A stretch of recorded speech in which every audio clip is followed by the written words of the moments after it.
Tidak semua orang yang berangkat akan sampai pulang. Di sebuah desa kecil, ada satu jalan pintas yang siang hari terlihat biasa saja. Tapi saat malam benar-benar turun, jalan itu berubah jadi tempat orang-orang hilang tanpa jejak. Cerita ini bukan tentang rumah angker, bukan tentang bangunan tua, tapi tentang sebuah jalan pulang yang memilih siapa yang boleh lewat.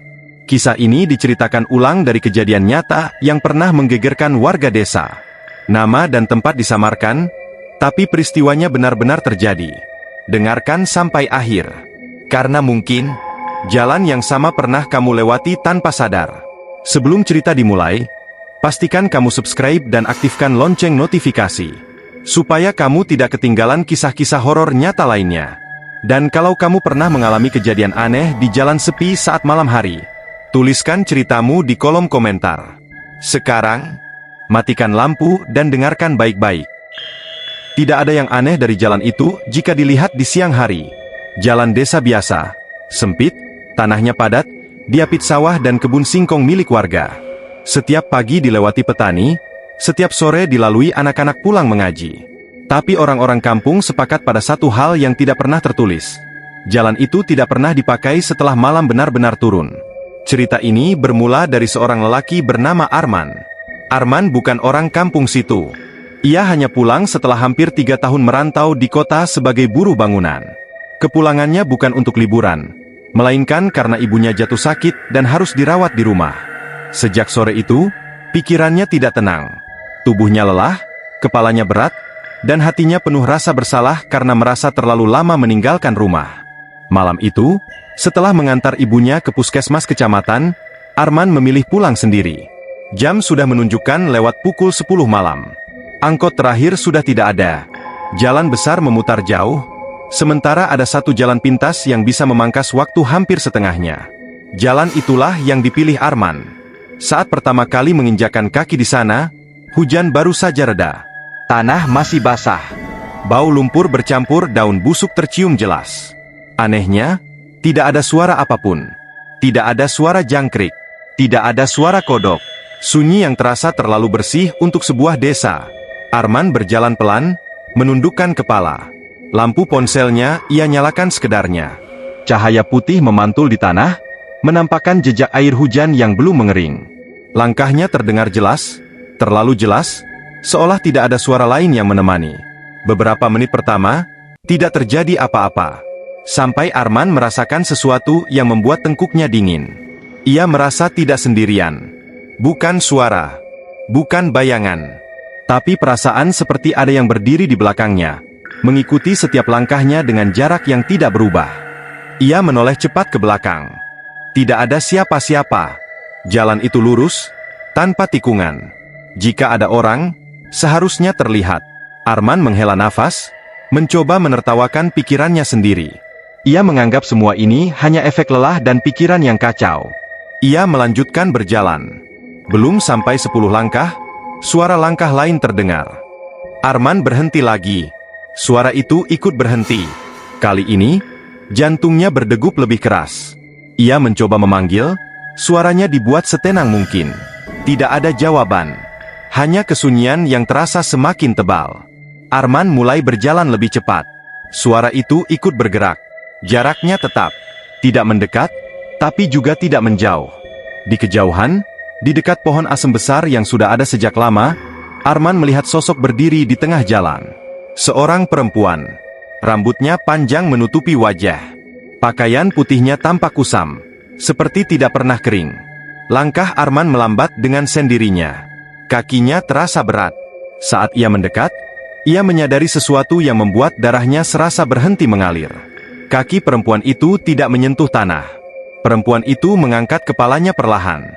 Rambutnya bergeser, menampakkan wajah pucat dengan mata gelap kosong. Bibirnya bergerak, mengeluarkan suara yang lirih dan serak. "Mas, aku capek." Arman mundur satu langkah. Tangannya gemetar. Otaknya menjerit untuk lari, tapi tubuhnya seperti dikunci. Bau tanah basah bercampur aroma bunga melati menusuk hidungnya. "Antar aku pulang," lanjut perempuan itu. Arman tidak sanggup lagi berpikir. Nalurinya mengambil alih. Ia membalikkan badan dan berlari sekuat tenaga. Nafasnya terengah. Dadanya terasa seperti terbakar.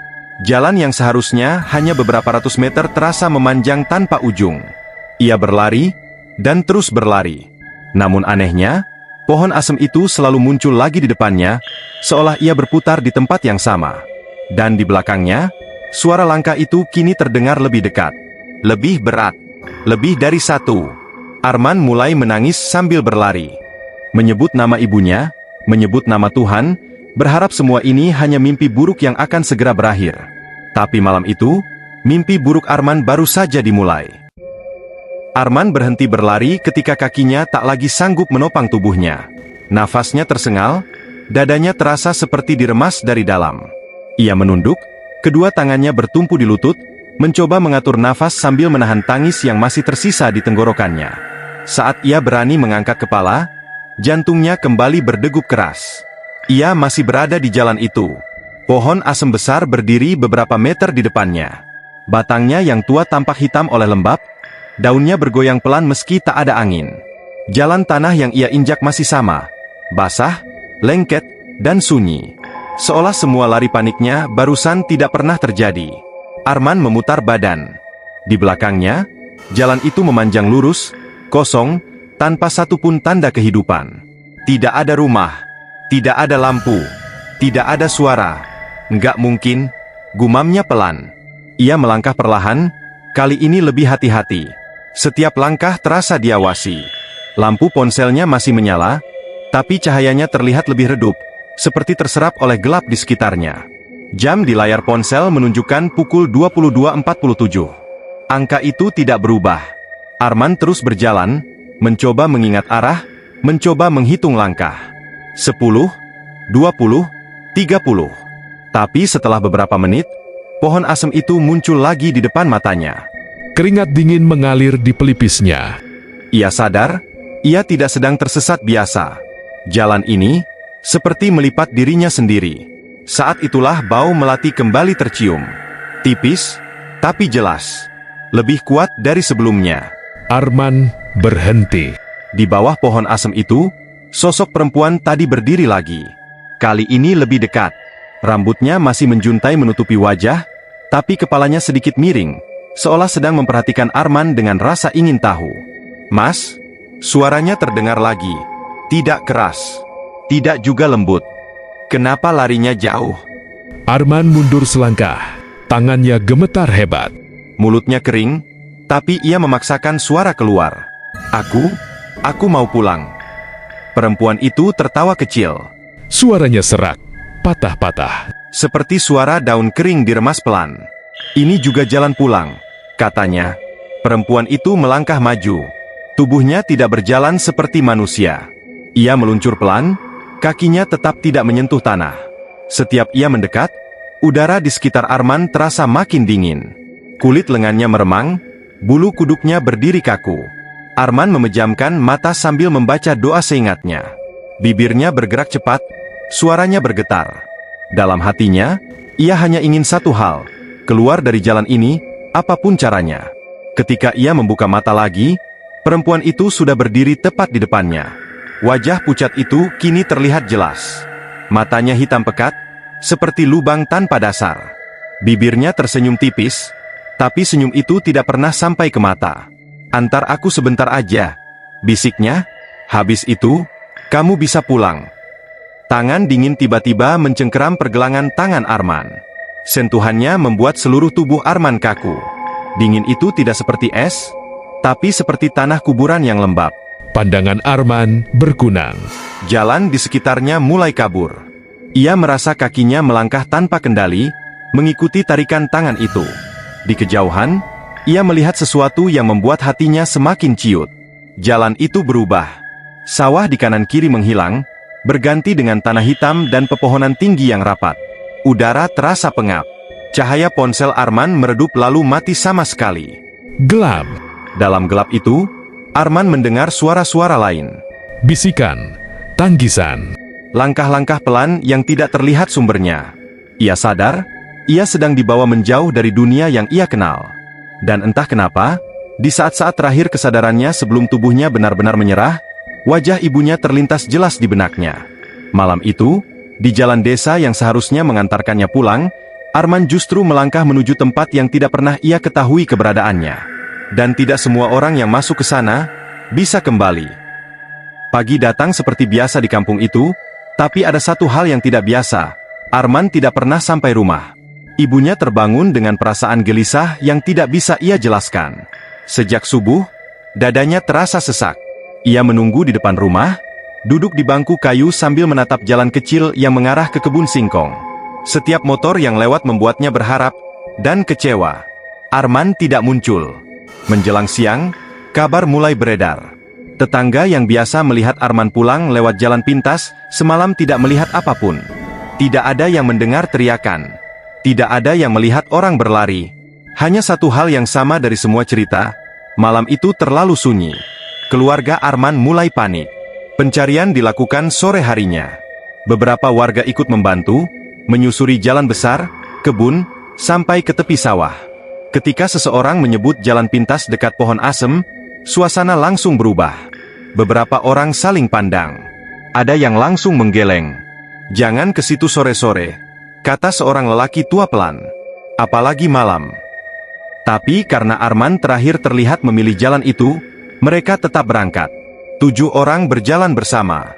Mereka membawa senter, parang, dan keberanian yang dipaksakan. Saat memasuki jalan itu, suasana terasa berbeda. Udara lebih dingin. Suara serangga nyaris tidak ada. Tanah masih basah meski hari sudah panas sejak siang. Di bawah pohon asem, mereka menemukan sesuatu. Sandal Arman. Tergeletak rapi di tengah jalan, tidak kotor, tidak rusak, seolah sengaja dilepas dan ditinggalkan. Ibu Arman langsung terduduk saat melihatnya. Tangisnya pecah, tapi tidak ada satupun yang berani bersuara. Salah satu warga mencoba melangkah lebih jauh. 3 langkah dari pohon asem, ia berhenti mendadak. Jalannya muter, katanya bingung. Ia bersumpah sudah berjalan lurus, tapi tiba-tiba kembali berdiri di bawah pohon yang sama. Warga lain mencoba. Hasilnya sama.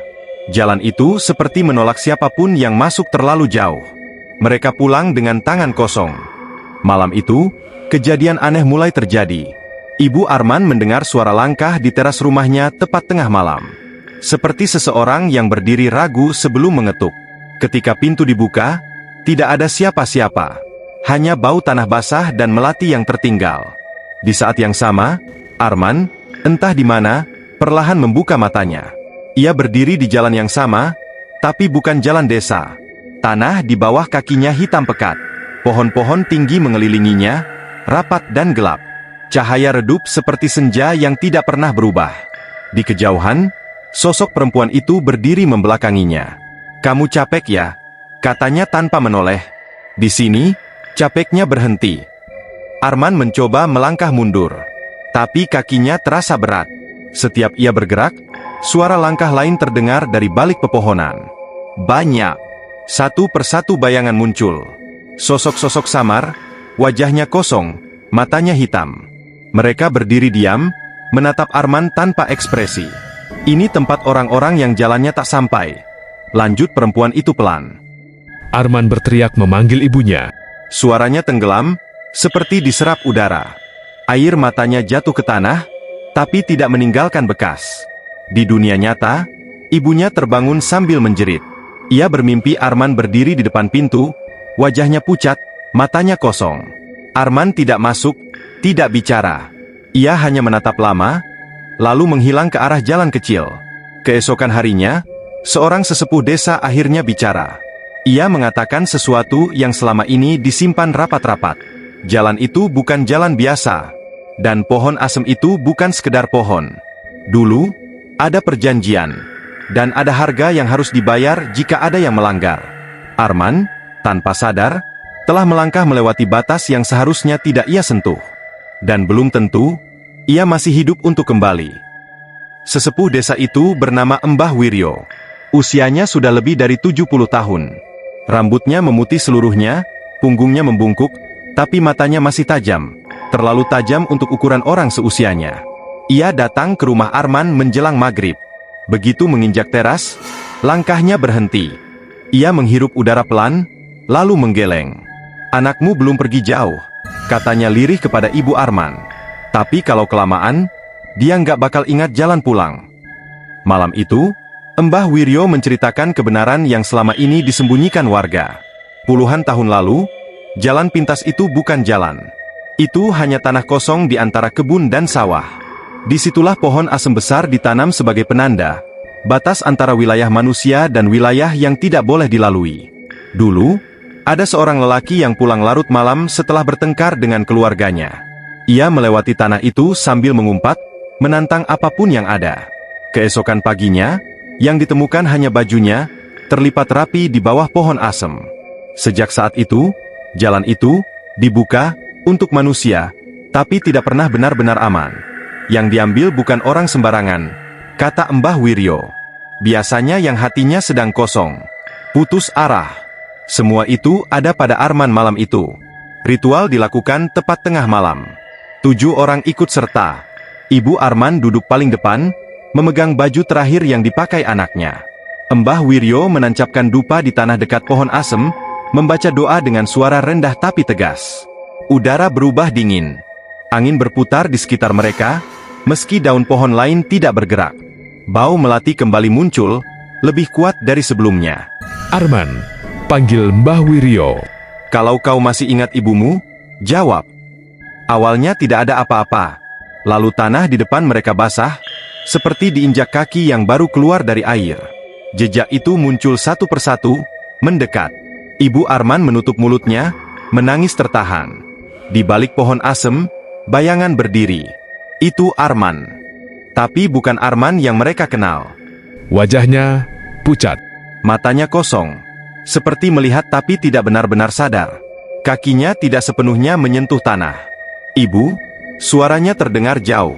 Aku capek. Ibu Arman bangkit, hampir berlari ke arahnya, tapi Mbah Wiryo menahan.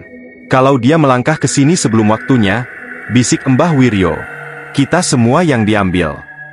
Perempuan berambut panjang muncul di belakang Arman. Tangannya menyentuh bahu Arman dengan lembut, seperti seorang kakak menenangkan adiknya. Waktunya habis, katanya datar. Dia sudah milih diam di sini. Mbah Wiryo menunduk dalam-dalam. Ia tahu, ini bukan soal kekuatan doa. Ini soal keputusan. Dengan suara bergetar, ia membaca doa penutup, doa untuk melepaskan. Arman menatap ibunya sekali lagi. Kali ini, matanya berkaca-kaca. Bibirnya bergerak tanpa suara. Lalu tubuhnya mundur perlahan, menyatu dengan gelap di balik pohon asem. Angin berhenti. Tanah kembali kering. Sejak malam itu, Arman tidak pernah ditemukan. Ibunya hidup bertahun-tahun setelahnya, menunggu di teras setiap malam Jumat. Kadang ia tersenyum sendiri, seolah melihat seseorang berjalan di kejauhan.